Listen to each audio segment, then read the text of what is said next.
Hi everyone, welcome to PGN education.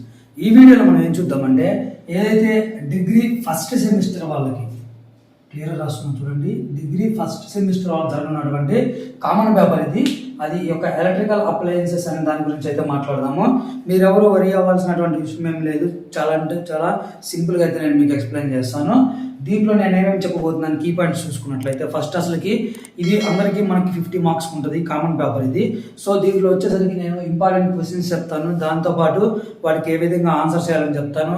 నేను nearly చాలా అంటే చాలా తక్కువ, ఒక్కొక్క యూనిట్ నుంచి 3 to 4 ఆన్ యావరేజ్గా అయితే మీకు చెప్తాను. అట్లా కాకుండా మీరు కనుక బుక్లో చూసుకున్నట్లయితే మనకి ఒక్కొక్క యూనిట్ నుంచి నియర్లీ 20 క్వశ్చన్స్ అయితే ఉన్నాయి. సో అవి మొత్తం కనుక చదవాలంటే 50 to 60 క్వశ్చన్స్ అవుతాయి. సో ఇదంతా మనకు ఉన్నటువంటి 50 to 60 క్వశ్చన్స్ అనేవి మనకున్నటువంటి 1-2 రోజుల ముందు మన ఎగ్జామ్ సిలబస్ స్టార్ట్ చేస్తాం కాబట్టి ప్రిపరేషన్ ఆ టైంలో కంప్లీట్ చేయడం చాలా హైలీ ఇంపాసిబుల్ అవుతుంది.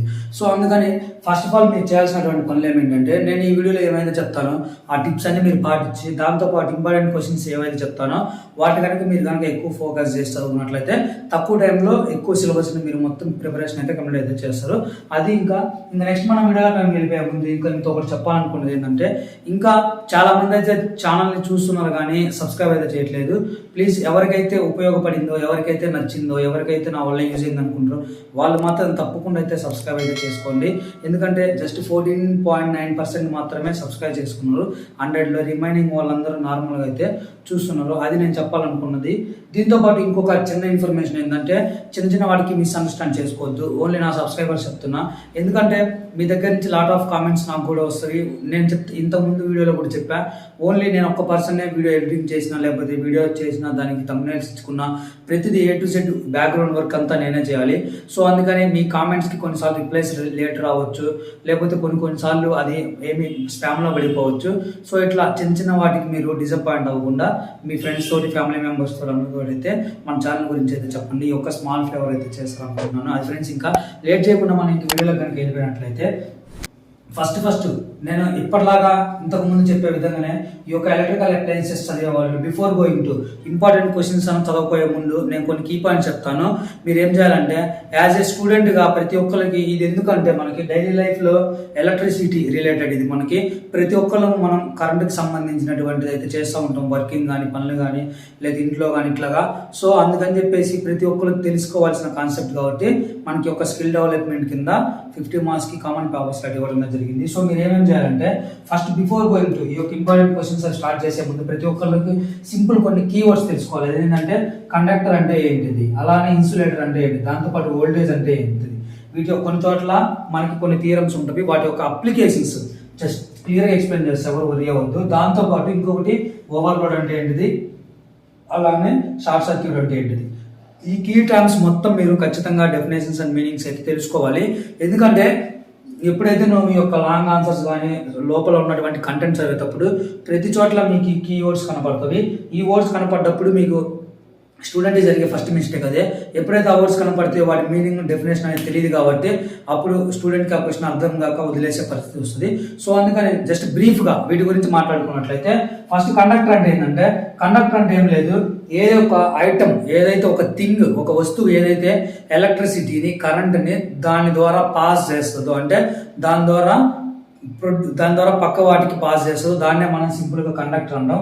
కండక్టర్ ఈజ్ నథింగ్ బట్ మనందరికీ తెలిసిందే, డైలీ లైఫ్లో మనం వాడేటువంటి కండక్టర్ ఎగ్జాంపుల్స్ చూసుకున్నట్లయితే ఐరన్ కానివ్వండి, లేకపోతే సాల్ట్ వాటర్ కానివ్వండి. దాంతోపాటు ఇంకా ఒక ఏది వుడెన్ ఎలిమెంట్ వేరు, వుడ్ వేరు, దాంతో అట్లా కానీ తడిచిన వుడ్ అనుకో, దానికి కూడా ఎలక్ట్రిసిటీ పాస్ అవుతుంది. ఎందుకంటే దాని లోపల ఎలక్ట్రాన్స్ అనేవి వాటర్లో ఒకదాని ద్వారా ఒకటి ట్రావెల్ అవుతాయి కాబట్టి. వీటి గురించి క్లియర్గా మీకు ఇన్డెప్త్ లేకుంది కాన్సెప్ట్స్తో పాటు మీ క్వశ్చన్స్లో అయితే ఎక్స్ప్లెయిన్ చేస్తాను. జస్ట్ మీకు ఒక ఐడియా వచ్చింది కదా, కండక్టర్స్ అంటే ఏదైతే ఒక వస్తువులు దాని ద్వారా కరెంట్ని పాస్ చేస్తాయి అనే దాన్ని కండక్టర్స్ అంటే. ఇన్సులేటర్స్ అంటే ఏంటంటే క్వైట్ దీనికి ఆపోజిట్.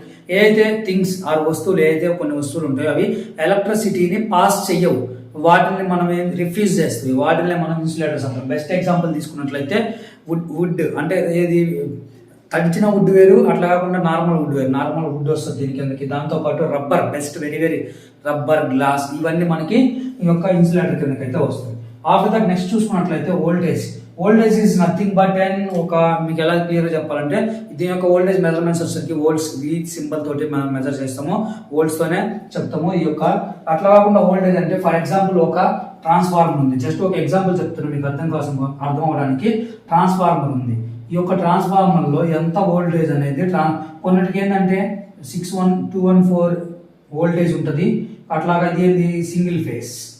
అట్లా కాకుండా ట్రిపుల్ ఫేజ్ అయితే 3 ఫేజ్ అయితేనేమో నియర్లీ 514 అట్లాగా వోల్ట్స్ అయితే మనకి పాస్ అవుతుంది. ఈ విధంగా ఈ యొక్క ఏదైతే ఫర్ ఎగ్జాంపుల్ మీరు క్లియర్ చూసుకున్నట్లయితే మనం రైల్వే ప్లాట్ఫామ్స్ దగ్గరికి వెళ్ళినప్పుడు క్లియర్ గా మెన్షన్ చేసి ఉంటారు. మనం వెళ్ళే కొన్ని స్టెప్స్ దగ్గర కానీ లేకపోతే కొన్ని చోట్ల జనరేటర్స్ ఉంటుంది, ఆ జనరేటర్స్ మీద కానీ 2400 వోల్ట్స్ కానీ 4000 వోల్ట్స్ అని కానీ మెన్షన్ చేస్తుందంటే అదే నథింగ్ బట్ అనేది హై పవర్ అయితే అక్కడ జనరేట్ అవుతుంది, ఉత్పత్తి అవుతుంది అని చెప్పేసి అట్లాంటి ఐటమ్స్ మనం టచ్ చేయొద్దు అని చెప్పేసి మనకు ఒక సజెషన్ చెప్తున్నట్టు అది వోల్ట్ అంటే. ఇంతవరకు మీకు క్లియర్గా అర్థమైతే నెక్స్ట్ ఈ ఓవర్లోడ్ షార్ట్ సర్క్యూట్ గురించి మనకు ఉన్నటువంటి క్వశ్చన్స్ ఎక్స్ప్లెయిన్ చేసేటప్పుడు అయితే మీతో క్లియర్గా అయితే నేను మీకు డిస్కస్ చేస్తాను. ఇంకా నెక్స్ట్ ఇప్పుడు మనం ఇంపార్టెంట్ క్వశ్చన్స్ చూసుకుందాం. ఈ యొక్క ఇంపార్టెంట్ క్వశ్చన్స్ ఏమేమి చదవాలి దీని గురించి మనం మాట్లాడుకుందాం ఇప్పుడు. ఇంకా నెక్స్ట్ మనం వెరీగా ఫస్ట్ ఇంటికి వచ్చేసరికి చదవాల్సినటువంటి క్వశ్చన్స్ నేను ఏ విధంగా చదవాలో కూడా మీకు ఎక్స్ప్లెయిన్ చేస్తాను. First the explain construction and working of galvanometer and its principles.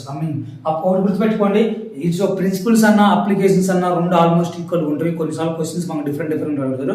అది ఏదైనప్పటికీ ఇప్పుడు మనం చేయాల్సింది ఏంటంటే ఫస్ట్ ఈ యొక్క గ్యాల్వనోమీటర్ కన్స్ట్రక్షన్ అంటే దాని గ్యాల్వనోమీటర్ ని ఏ విధంగా కన్స్ట్రక్ట్ చేస్తారు, ఏ విధంగా బిల్డప్ చేస్తారు అనేది రాయాలి. దాంతోపాటు దాని యొక్క వర్కింగ్, అది ఆ గ్యాల్వనోమీటర్ అనేది ఎట్లా వర్క్ అవుతుంది. దాని తర్వాత వాటి యొక్క అప్లికేషన్స్ అంటే డైలీ లైఫ్లో మనం ఎక్కడెక్కడ వాడతాం, టీవీస్లో వాడతాం, ఎలక్ట్రిసిటీ ఐటమ్స్లో కానీ ఇట్లా ప్రతి చోట్ల కొన్ని చోట్ల మనకి యొక్క గ్యాల్వనోమీటర్ అయితే హెల్ప్ అవుతుంది. ఈ విధంగా దాని డెఫినేషన్ రాసి ఫస్ట్ గ్యాల్వనోమీటర్ది, దాని తర్వాత దాని కన్స్ట్రక్షన్ సైడ్ హెడ్డింగ్ పెట్టేసి కన్స్ట్రక్షన్ రాసి ఆఫ్టర్ దట్ వర్కింగ్ అని పెట్టేసి వర్కింగ్ ఆఫ్ గ్యాల్వనోమీటర్ దాని గురించి 1 or 2 పారాగ్రాఫ్ ఎక్స్ప్లెయిన్ చేసిన తర్వాత నెక్స్ట్ ఇంకా ఇట్స్ అప్లికేషన్స్ అంటే డైలీ లైఫ్ లో ఏటువంటి ఎలక్ట్రికల్ ఇన్స్ట్రుమెంట్స్. సింపుల్ గా చూసుకున్నట్లయితే ఫస్ట్ అసలు ఎలక్ట్రికల్ ఇన్స్ట్రుమెంట్స్ ఏమేంటి అంటే మన దగ్గర ఉన్నటువంటి టీవీస్ కానీ రిఫ్రిజిరేటర్స్ కానీ దాంతో పాటు ఫ్యాన్ కానివ్వండి, ఇంకా ఎయిర్ కండిషన్స్ కానీ కూలర్స్ కానీ వాషింగ్ మిషన్స్ కానీ ఏదైతే మన ఎలక్ట్రిసిటీని యూజ్ చేసి రన్ చేస్తామో ఈ యొక్క ఐటమ్స్ అన్ని ఆ యొక్క థింగ్స్ అన్ని ఆ యొక్క వస్తువులన్నీ మనకి ఎలక్ట్రికల్ ఐటమ్స్ కిందకైతే రావడం అయితే జరుగుతుంది.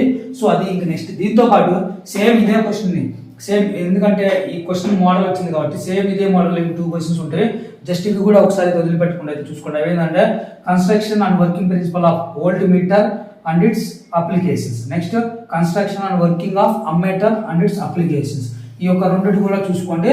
3 మోడల్స్ నుంచి కన్ఫర్మ్ క్వశ్చన్స్ అయితే వస్తుంది. అది ఒకసారి ఆఫ్టర్ దట్ నెక్స్ట్ చూసుకున్నట్లయితే ఇంకా define transformer and its working types and advantages. Very guarantee question మనకి ఐదర్ షార్ట్స్ లో కానీ లాంగ్స్ లో కానీ ఖచ్చితంగా వస్తుంది. ఫస్ట్ అసలుకి ట్రాన్స్ఫార్మర్ అంటే దాని డెఫినేషన్ రాయండి. ఆఫ్టర్ దట్ ఇట్స్ వర్కింగ్, ఆ యొక్క ట్రాన్స్ఫార్మర్ అనేది ఏ విధంగా వర్క్ అవుతుంది అది రాసిన తర్వాత ట్రాన్స్ఫార్మర్ లో కూడా మనకి లాట్ ఆఫ్ టైప్స్ ఉంటుంది. ఆ టైప్స్ ఏమేంటివి ఒక్కొక్క టైప్స్ గురించి నేర్చుకోండి. ఆఫ్టర్ దట్ నెక్స్ట్ వాటి యొక్క అడ్వాంటేజెస్ అండ్ డిసడ్వాంటేజెస్ ఇవన్నీ ఈ క్వశ్చన్ నేను చెప్పిన విధంగా నేర్చుకుంటే మీకు పాజిటివ్ ఏంటంటే క్వశ్చన్ పేపర్ ఏ విధంగా ఇచ్చినా కూడా మీరు ఆన్సర్ చేయడానికి అవకాశం ఉంటుంది. ఫర్ ఎగ్జాంపుల్ చూసుకున్నట్లయితే కొన్ని చోట్ల మనకి ఏం అడుగుతారంటే define transformer and its working అడుగుతారు, లేకపోతే define transformer and how many types of transformers are there అని అడుగుతారు.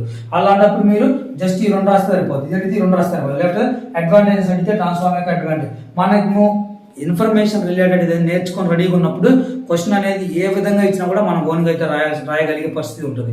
సో అందుకని చెప్పేసి ఈ క్వశ్చన్ అయితే చెప్తాను క్లియర్గా. ఇంకా ఒకటి గుర్తుపెట్టుకోండి, ఏదైతే ఈ యొక్క వీడియో కనుక మరీ ఎక్కువ లెంతీ కనుక అయితే పార్ట్ 1 పార్ట్ 2 అయితే అప్లోడ్ అయితే చేస్తాను. ఆ యొక్క పార్ట్ 1 పార్ట్ 2 లింక్స్ డిస్క్రిప్షన్ లో ప్రొవైడ్ చేస్తా, లేకపోతే అట్లానే లాస్ట్ లో ఎండ్ స్క్రీన్ లో ఇస్తా. దాంతో పాటు ఇంకా ఏంటంటే పైన ఐ కార్డ్స్ లో కూడా వదిలిస్తా, అక్కడి నుంచి చూసుకోవచ్చు.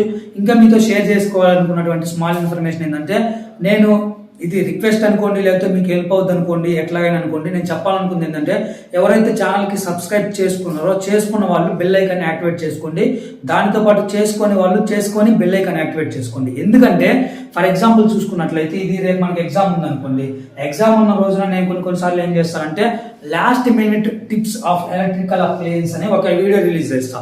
రేపు ఈ రోజు ఎగ్జామ్ ఉందనుకో, ఈ రోజు ఎర్లీ మార్నింగ్ కానీ ఫర్ ఎగ్జాంపుల్ ఆఫ్టర్ మనం 2 ఉందనుకో ఎర్లీ మార్నింగ్ 5 to 6 ఆ మధ్యలో ఒక వీడియో, లేకపోతే 7 కానీ ఎట్లా అంటే మనకు ఉన్నటువంటి లిజర్ టైం చూసుకొని. లేకపోతే ఇట్లా ఎన్విరాన్మెంటల్ ఎడ్యుకేషన్ ఉంది, ఎన్విరాన్మెంటల్ ఎడ్యుకేషన్లో ఏమైనా ఇంపార్టెంట్ కీ పాయింట్స్ కానీ చెప్పాలనుకుని మర్చిపోయినవి కానీ కన్ఫామ్గా ఉపయోగపడేటువంటి కానీ లేదా కొన్ని టిప్స్ కానీ ఇలాంటివన్నీ నేను ఏంటంటే లాస్ట్ మినిట్ అని పెట్టేసి ఇంపార్టెంట్ వాల్యుబుల్ పాయింట్స్ అని దాంట్లో మాట్లాడతా. మీకు అవి నోటిఫికేషన్స్ రాకపోతే మీరు ఆ యొక్క ఎగ్జామ్ టైంలో మీరు అయితే ఆ వీడియో వాచ్ చేయలేరు. వీడియో వాచ్ చేయలేకపోతే మీకు ఖచ్చితంగా మీ స్కోరింగ్లో ప్రాబ్లమ్స్ అట్లాంటి డిఫికల్ట్ ఎక్కువ అవుతుంది. సో అందుకని జస్ట్ యాజ్ ఎ రిక్వెస్ట్గా, యాజ్ ఎ ట్యూటర్గా ప్రతి ఒక్కరిని రిక్వెస్ట్ చేస్తుంది ఏంటంటే తప్పకుండా ఎవరైతే బెల్ ఐకాన్ యాక్టివేట్ చేసుకోలేదో యాక్టివేట్ చేసుకోండి. సబ్స్క్రైబ్ చేసుకునే వాళ్ళు తప్పకుండా సబ్స్క్రైబ్ అయ్యి బెల్ ఐకాన్ అయితే యాక్టివేట్ చేసుకోండి. దాని ద్వారా ఎప్పుడైతే నీకు వీడియో పెడతాను ఏమంటే నోటిఫికేషన్ వస్తుంది కాబట్టి నీకు యూజ్ అయితే చూడొచ్చు, లేకపోతే జస్ట్ స్కిప్ చేసుకోవచ్చు. అది కంప్లీట్లీ యువర్ చాయిస్. ఇది ఒక స్మాల్ ఇన్ఫర్మేషన్ నేను చెప్పాలనుకున్నాను. అది ఇంతవరకు. నెక్స్ట్ చూసుకున్నట్లయితే ఈ యొక్క ట్రాన్స్ఫార్మర్ అని దానికి ఎక్స్ప్లెనేషన్ ఏంటంటే ట్రాన్స్ఫార్మర్ ఈజ్ నథింగ్ బట్ వోల్టేజ్ని రెగ్యులేట్ చేస్తూ ఉంటుంది. ఏదైతే ఒక థింగ్ వోల్టేజ్ని రెగ్యులేట్ చేస్తుందో అదే నథింగ్ బట్ ట్రాన్స్ఫార్మర్. దాని ద్వారా పాస్ అవుతున్నటువంటిది ట్రాన్స్ఫార్మర్. దాంట్లోనే ఉంది మీనింగ్ అంతా. దాని ద్వారా పాస్ అవుతున్నటువంటిది, దాని ద్వారా ట్రాన్స్ఫర్ అవుతున్నటువంటిది ఎలక్ట్రిసిటీ ఏదైతే ఉందో దాని యొక్క వోల్టేజ్ని అది రెగ్యులేట్ చేస్తుంది. తక్కువ వచ్చినప్పుడు ఎక్కువ వచ్చినప్పుడు మనకి ఇప్పుడు ఫర్ ఎగ్జాంపుల్ ఫ్యాన్లో మనకి ఒక కండక్టర్ లాంటి అదేం చేస్తుంది అంటే అది పవర్ని రెగ్యులేట్ చేస్తుంది. అట్లాగా ఎక్కువ వచ్చినప్పుడు అది స్టోర్ చేసుకుంటుంది, తక్కువ వచ్చినప్పుడు దాని నుంచి రిలీజ్ చేస్తుంది. ఈ విధంగా చేయడం వల్ల ఏమవుతుంది అంటే మనకు ఉన్నటువంటి ఎలక్ట్రికల్ అప్లయన్సెస్ అనేవి అవి పాడైపోకుండా షార్ట్ సర్క్యూట్స్ ఎక్కువ జరగకుండా ఉండడానికి అవకాశం ఉంటుంది. సో ఇది ట్రాన్స్ఫార్మర్ చేసేటువంటి మెయిన్ దాని డెఫినేషన్. వర్కింగ్ ఒకసారి చూసుకోండి. ఆఫ్టర్ ద ట్రాన్స్ఫార్మర్ మనకి లాట్ ఆఫ్ టైప్స్ ఉంటాయి. ఏంటంటే ఆ యొక్క ట్రాన్స్ఫార్మర్ లో పాస్ అవుతున్నటువంటి వోల్టేజ్ని బట్టి కొన్ని రకాల టైప్స్ ఉంటాయి. ట్రాన్స్ఫార్మర్ లో వాడేటువంటి మెటీరియల్ ఐరన్ లేకపోతే ఇంకో ఆ మెటీరియల్ బట్టి కొన్ని రకాల ట్రాన్స్ఫార్మర్స్ ఉంటాయి. దానిలో వాడేటువంటి వోల్టేజ్ ఎంత ఉంది. ఫర్ ఎగ్జాంపుల్ చూసుకున్నట్లయితే సింగిల్ ఫేజ్ ట్రాన్స్ఫార్మర్ చూసుకున్నట్లయితే మనకి 214 volts వస్తుంది.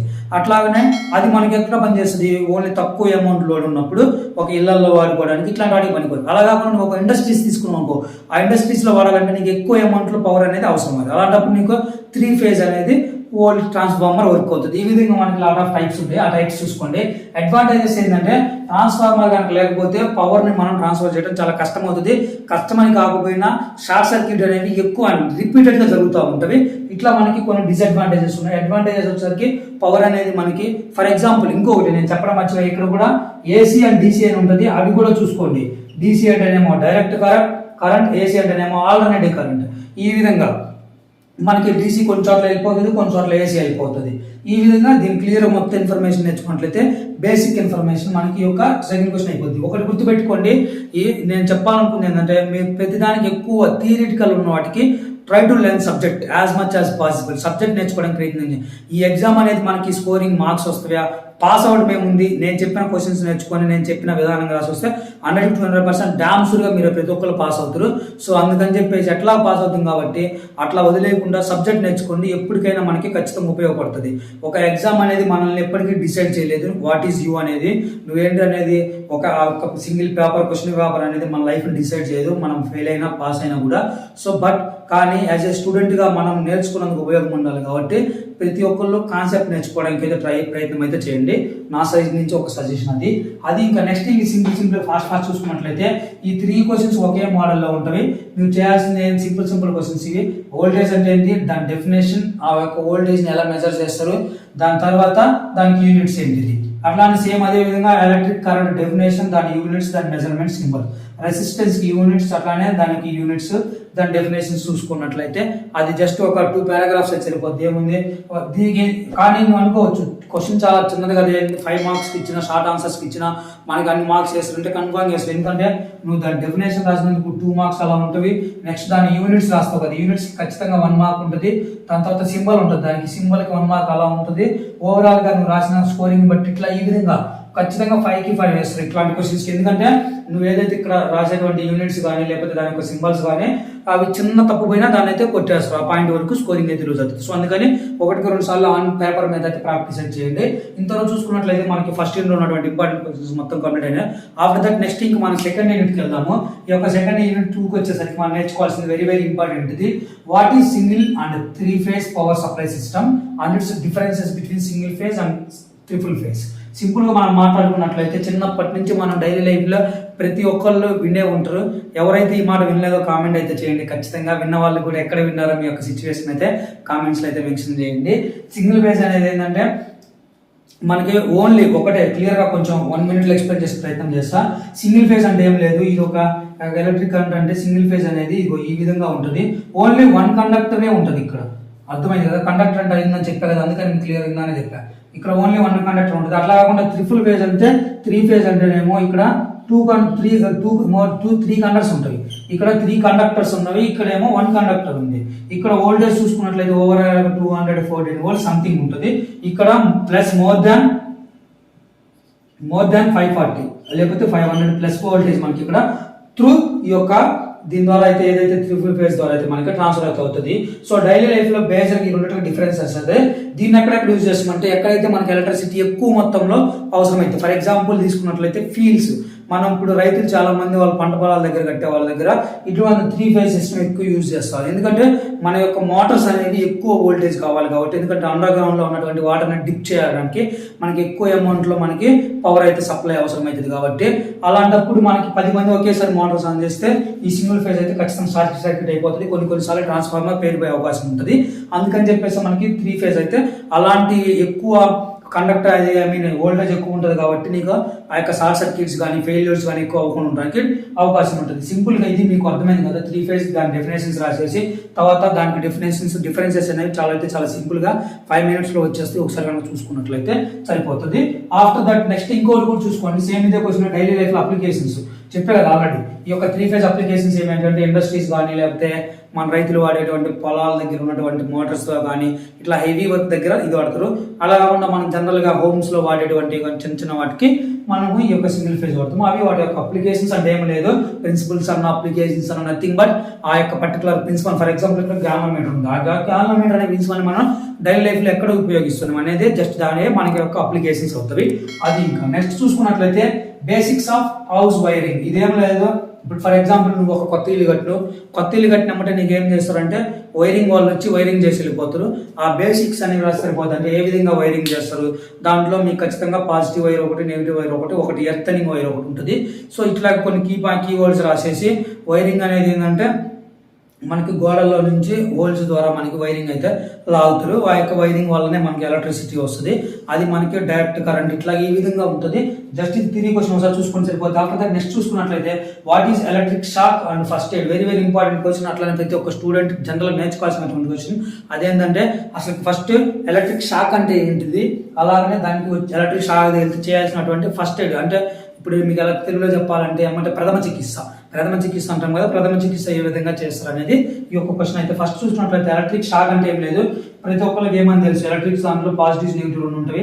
ఆ యొక్క ఎలక్ట్రిక్ వైర్ ఏదైతే కండక్ట్స్ ద్వారా ఫర్ ఎగ్జాంపుల్ దీని మీద మనం పోయి పట్టుకున్నామంటే మనకి షాక్ తగ్గుతుంది.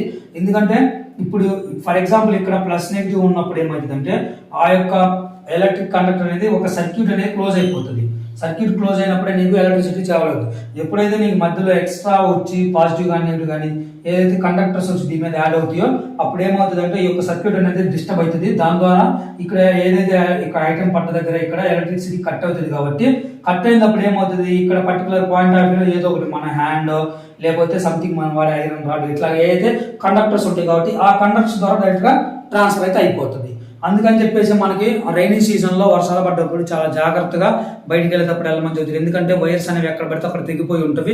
ఒకనొక ఎండ్లో పాజిటివ్ ఉంటుంది, ఒకనొక ఎండ్లో నెగిటివ్. ఏరాస్ ఎప్పుడైతే పాజిటివ్ ఉంటుందో అటు సైడ్ కనుక మనం పట్టుకున్నట్లయితే మన హ్యూమన్ బాడీ అనేది ఎనీ టైం మనకి వాటర్ కంటెంట్ ఉంటుంది కదా, దాంతోపాటు మన మాలిక్యూల్స్ అనేవి కండక్టర్స్ లా పనిచేస్తాయి కాబట్టి ఖచ్చితంగా మనకి ఎలక్ట్రిక్ షాక్ అయితే వర్కౌట్ తగులుతుంది. సో అది మనకి సింపుల్ షాక్ అవుతుంది కదా. నెక్స్ట్ ఫస్ట్ ఎయిడ్ ఎమ్మటే మనం ఏం చేయాలి, ఎలక్ట్రిక్ షాక్ తగిలిన వ్యక్తిని ఎమ్మటే ఏం చేయాలి. ఫర్ ఎగ్జాంపుల్ మనం వాటర్లో పడ్డ వ్యక్తిని తీసుకున్నట్లయితే ఏం చేస్తామంటే అతను లోపల ఏమైనా వాటర్ తాగేసాడైతే ఆ యొక్క వాటర్ని ప్రెస్ చేసి మనం ఇట్లాగా చెస్ట్ పైన ప్రెస్ చేసి ఇట్లాగా ఆ వాటర్ని బయటకు తీసుకోవడానికి అయితే ప్రయత్నం చేస్తాం. అట్లా చేసినప్పుడు ఎందుకైతే మింగినటువంటి వాటర్ మొత్తం ఆ సఫికేషన్ అనేది తగ్గిపోయి మన లోపల ఉన్నటువంటి ఏదైతే పార్ట్స్ ఉంటాయో అవి దాని యొక్క వర్కింగ్ ఫంక్షన్ అయితే స్టార్ట్ అవుతుంది. అందుకని అప్పుడు మనిషి సేఫ్ అవుతారు. అలా కాకుండా నువ్వు ఎలక్ట్రిసిటీ తగిలినటువంటి వ్యక్తిని తీసుకుపోయి అట్లా ఒత్తిను అంటే మనకే తగులుకుంటుంది, లేదా మనం చస్తాం, వాళ్ళతో పాటు అందరం చచ్చిపోతారు.